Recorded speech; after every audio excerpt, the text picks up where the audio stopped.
네, 시청자 여러분 안녕하십니까. 시청자 여러분, 조국 사태의 여진이 여권 전체를 흔들어 놓고 있습니다. 조국 사태를 막지 못한 책임을 물어서 이해찬 더불어민주당 대표의 퇴진 목소리가 터져나오고 있고요.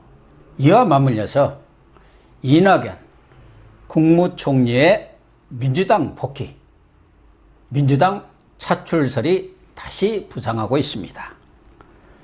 윤석열 대표님과 전후 속사정을 좀 알아보도록 하겠습니다. 안녕하세요. 네, 윤 대표님. 지금 이해찬 더불어민주당 대표가 조국 사태의 모든 책임을 뒤집어 쓰는 듯한 그런 모양새를 보이고 있어요.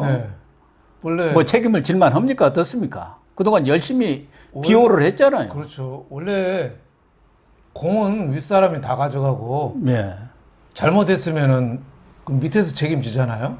사실은 책임지면은 문재인 대통령이 책임져야죠. 그렇죠. 임명을 문재인 대통령이 했지 누가 혼자 했어요? 고집 부리고 뭐 마이동 부모를 안 듣고 했잖아요. 하지만은 대통령을 판단을 바꾸지 못한 집권당 대표도 책임이 있죠. 그 판단을 어디 그 석고대죄라든지 뭐 어떤 식으로든지 공식적으로 나와서 얘기를 하든지 했어야 되는데 계속 조국 비호만 했잖아요. 그러다 보니까 사태가 광화문에 그 많은 사람이 쏟아져 나올 정도로 판단을 잘못했잖아요. 지금 지지도가 지금 뭐 한 40% 밑으로 많이 나오잖아요. 30%대로 나오는 거는 저는 집권당 대표한테 책임이 막중하다고 봐요. 저는 가장 큰 거는 조국 사태의 본질은 진보하고 보수하고 싸움이 아니라 진보이면서도 문재인 대통령을 찍었는데 조국은 아니다. 이런 양식 있는 중도층들, 그분들이 다 떨어져 나갔죠. 그분들이 화가 난 거예요, 지금. 그러니까 보수하고 싸움이 아니라 진보 내에서의 싸움이다. 특히 중도에 있는 사람들이 양식을 봐도 양식 사리를 보고 판단해도 저 조국은 너무 심했다. 누가 보더라도 거의 그렇게 판단할 수밖에 없죠. 백과사전급 비리인데 그거를 옹호하고 비호하고 유시민 비호하는데 그거는 뭐 공식적인 직함이 없으니까 그냥 그러려니 저도 이해찬 대표는 여당의 대표로서 막중한 책임이 있는 거죠. 어쨌든 이해찬 대표가 치과 치료를 이유로 해서 침묵을 지금 며칠째 지키는 것 같아요. 아마 본인 스스로 좀 불편하겠죠. 뭔가 속이 좀 편치 않은 그런 모습 아니겠어요? 왜 나 혼자 책임을 뒤집어 써야 하는지. 이를 악물으면 이빨이 나가거든요. 그렇습니다. 너무 이를 악물었던 거 아니냐. 저 성격도 과격하신 분이잖아요. 근데 그걸 억누르고 참으려니까 생각 같아서는 조국 뒤통수 한 대 갈기고 싶지 않겠어요? 옛날에 이해찬 대표가 총리 그만둘 때 지금 따지면 사소한 거로 나갔잖아요. 수해 입었는데 업자랑 골프 치다가 나갔어요. 부산까지 가서 그랬죠. 부산까지 가서. 그런 거 보면 저거는 조국 비리에 대하면은 사실 아무것도 아니라고 볼 수 있죠. 그것도 뭐 적은 건 아니죠. 수해 입어서 국민들이 고통받고 있는데 거기 가서 업자랑 향응받은 거로 나타났으니까. 근데 지금 조국에 대해서는 큰데 이해찬 대표가 대응을 잘 못했다고 봐야죠. 전에도 뭐 여러 차례 얘기를 했지만 이해찬 대표나 이낙연 국무총리 이런 분들은 조국 사태가 이렇게 악화되기 전에 적어도 대통령한테 건의를 하다. 진언을 할 수 있는 그런 위치에 있고 그러한 능력과 자격을 가진 분들 아닙니까? 아니, 초재선 의원들이라든가 그 참모들이야 어떻게 문 대통령 눈치 봐서 그렇게 하겠습니다. 또 공천도 달려있는데. 그러나 이분들은 할 만큼 한 사람이고 뭐 최정상에 오른 사람들 그런 책임을 반기했죠. 그런 사람이 말을 안 하는 거는 어떻게 보면 직무유기고 책임 회피죠. 더불어민주당도 초선 의원들이 조금 얘기해요. 문제가 있다고. 근데 저런 책임을 가진 사람이 눈치만 보고 아마 어느 정도 시간 지나면은 내가 노골적으로 얘기 안 해서 그렇지 다 알아듣도록 얘기했다. 꼭 말로 해야 되느냐. 염화 시중에 미소도 있다. 뭐 이렇게 우기지 않을까요? 이낙연 총리 뭐라고 그랬냐면은 훗날 역사에서 내가 어느 역할을 했는지는 알 거다. 그렇죠. 책임 총리로서 역할을 다 했다는 거 하고 있다는 거 그것처럼 아닙니까? 참 두루뭉술한 얘기가 어디 있어요. 상황에 따라서 어디든지 붙겠다는 얘기잖아요. 이해찬 대표도 그런 얘기 한 마디도 안 했어요. 네. 근데 이해찬 대표도 외관상으로는 사퇴 직전에 네. 강기정 정무수석으로부터 통보를 받았다는 얘기도 있고 또 사퇴를 건의를 했다 이런 기사들도 나왔어요. 이 이전에. 그래서 거기에 또 핵심 양정철 민주연구원장 있잖아요. 그렇죠. 대통령의 복심이고 거기서 또 여론조사도 하지 않습니까? 네, 여론조사 많이 하죠. 그래서 이번에도 양정철의 역할설이 많이 있더라고요. 양정철이가 진짜 여론조사를 해보니까 이거 도저히 안 되겠다. 그래서 본인이 직접 직보를 했는지 아니면 이해찬 대표를 통해서 뭔가 진언을 드렸는지 자기도 어쨌든 당 대표 휘하에 있으니까 모르지만 또 이해찬 대표도 뭔가 말을 했을 가능성은 있는 것 같아요. 가능성은 있다고 봐야죠.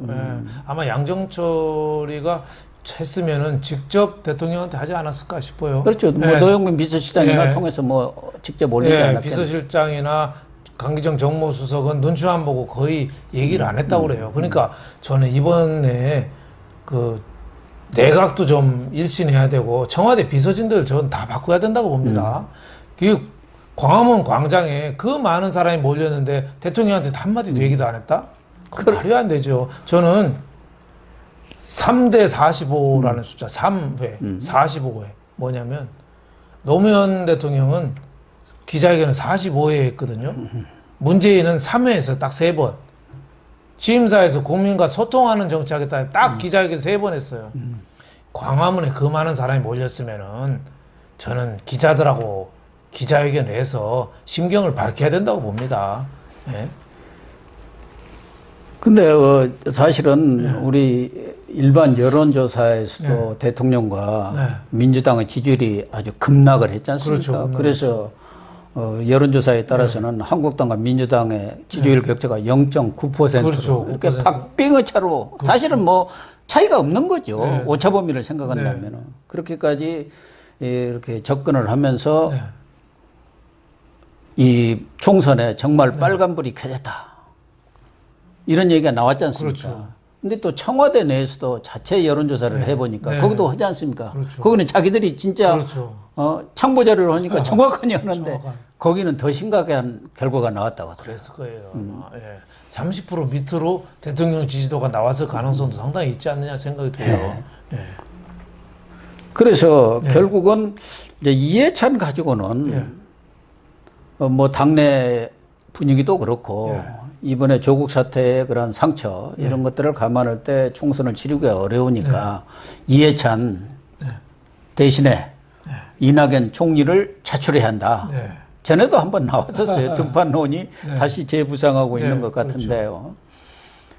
그래서 22일부터 24일까지 일본 천황 즉위식에 다녀온데 사표를 낸다는 그런 설이 보도도 됐어요. 그렇죠. 어떻게 보세요? 저는 현실화되기는 조금씩 어렵지 않느냐 생각이 돼요. 지난 봄에 3, 4월쯤에도 이낙연 차출론이 나왔어요.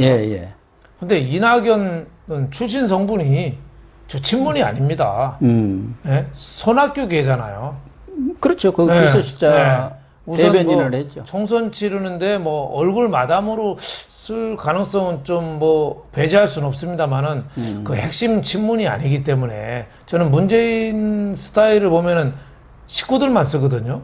식구들만. 전 그래서 이낙연도 이제 거의 반 식구는 된 거 아닙니까? 반 식구는 되긴 했는데 항상 양쪽에 깔잖아요. 저런 유형의 사람들은 회색이라고 하거든요. 근데 총선과 대선은 다른 거기 때문에 일단 총선에는 얼굴 간판으로는 또 뭔가 안정감이랄까 그런 것을 주기 때문에 그것도 하나의 방편은 아닌가 하는 생각은 들기는 들어요. 가능성 또 그러니까 공동선대위원장이라든가 이런 걸 맡아가지고 할 수도 있고. 총리를 벌써 2년 벌써 5개월 했어요. 최장 총리를 하고 있습니다. 최장 총리. 최장수 했으니까 바뀔 때도 됐고 또 면모를 일신한다는 것도 있는데 총리를 또 바꾸면 또 청문회하고 여러 가지 또 문제도 있어서 문 그게 좀 대통령이 쉽지는 않아요. 여러 가지 또 조국 한테 이제 너무 놀래가지고 다른 사람이 또 조국 못지않은 또 비리 덩어리가 나오면 예. 정권은 급속히 무너지지 않겠습니까? 그래서 저는 차출 가능성은 배제할 수는 없지만 조금 유동적이고 좀 부정적으로 저는 생각합니다, 개인적으로. 네. 뭐 꼭 당 쪽은 예. 이해찬 대표가 내 책임하에 치르고 있다 예. 이렇게 공언을 하면서 상당히 이 총리를 견제하고 있기 때문에 지금 같은 이런 상황에서 총선에 자칫하면 패배할 수 있기 때문에 이 총리 같은 사람을 종로에 내보내서 뭔가 붐을 일으켜야 한다. 그런 목소리도 있는 것 같아요. 그렇죠. 지금 뭐 종로 저쪽에 정세균 국회의장이 지금도 뭐 깔고 있고 임종석 전 비서실장도 종로를 희망하긴 합니다만은 이낙연 총리를 좀 험지에 내보내서 그 바람을 일으키는 간판으로 하는 데는 뭐 상당한 가능성은 또 있지 않느냐 이렇게 생각이 됩니다. 네. 그리고 되게 뭐 총선을 앞두고 있고 어차피 11월, 12월 초 예산안이 처리가 되면은 여권으로서는 총선 앞두고 뭔가 좀 새로운 뭐 일신이랄까 쇄신 분위기, 국면 전환을 한다는 차원에서 좀 대규모 인적 쇄신이 있는 것 아니냐는 그런 얘기도 나오고는 있거든요. 특히 외교안보팀도 그렇고 청와대 이번에 참모진들도 사실은 책임을 져야죠. 민정, 그렇죠. 정무라인 쪽에서 정무적 판단을 잘못한 거 아닙니까? 그렇죠. 대통령은 잘못 보좌를 했기 때문에 그렇죠. 뭔가 좀 총선 앞둔 그런 쇼를 벌이지 않을까 하는 관측들은 나오고 있어요. 청와대 참모들도 책임을 조국 사태에서 틀림없이 져야 되고 전 내각도 좀 빨리 바꿔야 된다고 봐요. 지금 뭐 그 우리나라 부동산 대책을 제일 엉망으로 만든 사람은 제가 보니까 김현미 장관이고요. 외교 안보를 제일 엉망으로 만든 사람은 강경화 장관이고요. 국방을 제일 불안하게 한 사람은 정경도 국방부 장관인 것 같아요. 근데 이제 물론 뭐 여러 가지 그 출마나 이런 것도 감안해서 이제 뭐 개각을 해도 해야 되겠지만은 저는 지금 장관들 다 바꿔야 된다고 봅니다. 자격 있는 사람이 저는 눈을 씻고 찾아봐도 없어요. 뭐 개각과는 좀 다른 측면이지만 이번 조국 장관의 그런 사태 이런 부분도 뭐 본인의 각종 그 가족들의 비리 의혹이 결정적인 것이지만 또 일각에서는 임종석 라인과 조국 라인 간의 그런 암투, 권력 투쟁이 치열하게 벌어져 갖고 패퇴한 것이다. 전에 임종석이가 비서실장 하다가 조국 쪽 그러니까 부산 라인한테 밀려갖고 떨려 나왔다 이런 얘기도 있었잖아요. 저는 그 분석은 상당히 일리가 있다고 보는데요. 전에 임종석 씨도 뭐 조국 그런 부분에 대해서 상당히 비판적으로 얘기를 했던 것 같아요. 뭐 조국에 대한 여러 가지 그 비리 의혹이 또 그쪽에서 나왔다. 호남파 쪽에서 나왔다 이런 얘기도 많잖아요. 근데 요새 또 임종석에 대한 얘기도 자꾸 나와요.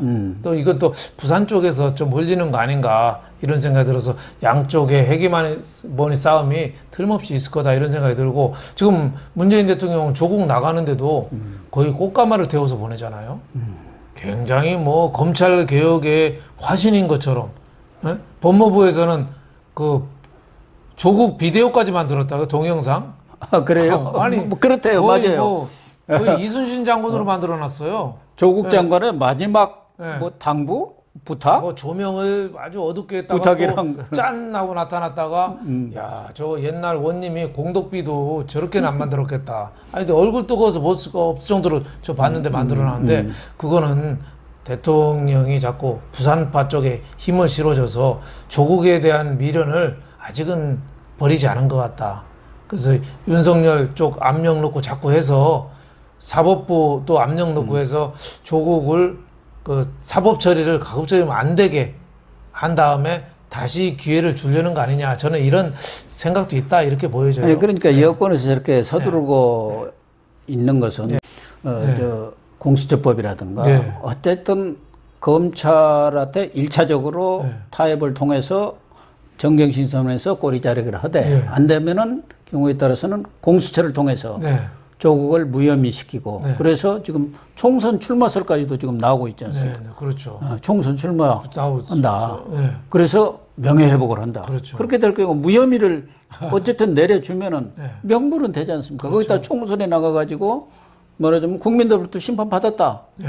이러면은 탈색을 하고 네. 대권까지도 목하지 말란 법은 없지 하지 않습니까? 말란 법 없죠. 저분은 이제 조국이라는 분은 그 수호지심, 부끄러움이라는 건 없잖아요. 예.